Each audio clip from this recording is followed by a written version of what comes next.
I go to, Joel, when I think about this Cleveland team, and not only just what they've done this past year, but really over the entire, the 10 or so years that Terry Francona has been there, they're always competitive. They're a media market team, so they don't have the big dollars to spend, but they're always in the mix. And to me, I mean, they always have more success than we think they're going to have. And this is just another example of that this year. Yeah, I think continuity matters. Terry Francona in the dugout, Chris Antonetti and Mike Chernoff in their front office. They know what they like. They know how to kind of get a team from here to there.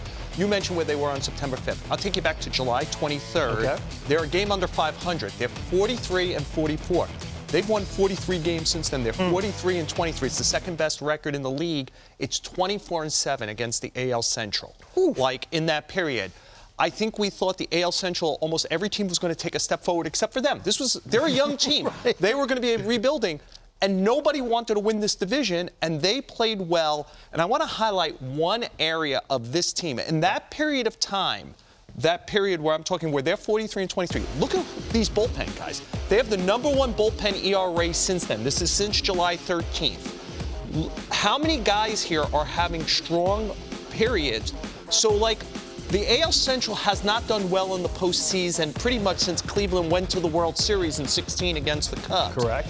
But this is not a team you want to let get ahead of you come October, because they're going to throw these arms at you. And as we know, they kind of have a pesky offense. Yep. They strike out the lowest percentage in the sport. The ball's going to be in play.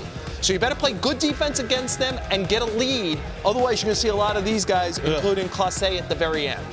And Xavier, I know you want to jump to the rotation as well, and it just goes back to, you know, the thread that's worked for them over the last decade or so is that their pitching's always been good. Yeah. I mean, no matter, you know, what their position player situation is, and I think that's one of the major reasons why they've been able to compete at the highest levels. Yeah, I think the pitching is the foundation of any good baseball team in general, but you have to have guys to be able to hand it off to those guys in the back end. And I look at the step forward that Triston McKenzie has taken this year as a starter. It's been extremely impressive, and one of the big pitches for him has always been that curveball, and we get a couple of good looks at it here. It's just nasty, 12-6 downward break, has great vertical and horizontal movement as well. But the one thing that he's done so well is he's limited the walks this year. So he's been able to command the curveball, the fastball, the changeup, everything that he has in his arsenal.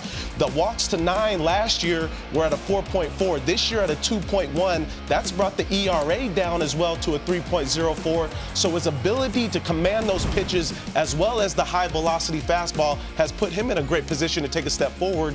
And I wouldn't be surprised if that's learning from Shane Bieber as well and what he's been able to bring to the table. So the foundation of starting pitching, I want you also to check out the innings. 60, he's jumped up 60 innings as well. So the workload has gone up and he's gotten better as a pitcher. He's finally taken that step forward. Now the starting rotation foundation has been allowed to now hand that ball over to those nasty guys in the back end. Yeah, last 14 starts for McKenzie, 2.25 ERA. And Joe, I want to go back to what you were saying about when they've gone on this incredible run, 43 and 27. It coincided right around the trade deadline. And there were some people, I'm sure some Cleveland fans who were hoping maybe there'd be a big move in there, at least something.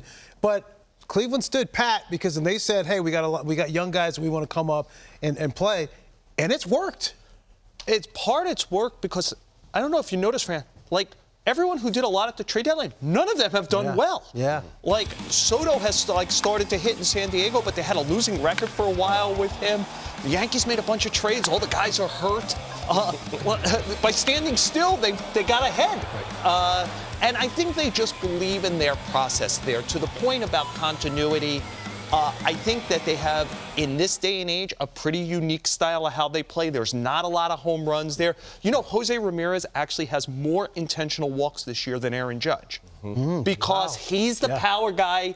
Like, it's strange. Teams know it. He has 10 more homers than anyone in his lineup. Judge has 20 more homers than anyone in the sport, yet Ramirez gets walked because they're not afraid of the next guy, and yet they keep the chain going. There's a lot of base hits in that lineup. They play a different way. Again, I think in the postseason, if you show up with a bad defense, see, I think they took advantage of a team like the White Sox, who had a very bad defense when they played 1-on-1.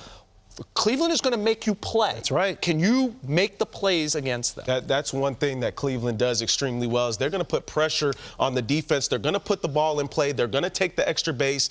And that's credit to Tito and what he's done to put those guys in the best position to succeed. When you have the fourth lowest payroll at $66.5 million and you get the best out of your young players and even turn guys like Andres Jimenez into a star, that's getting the best out of your team at such a young age.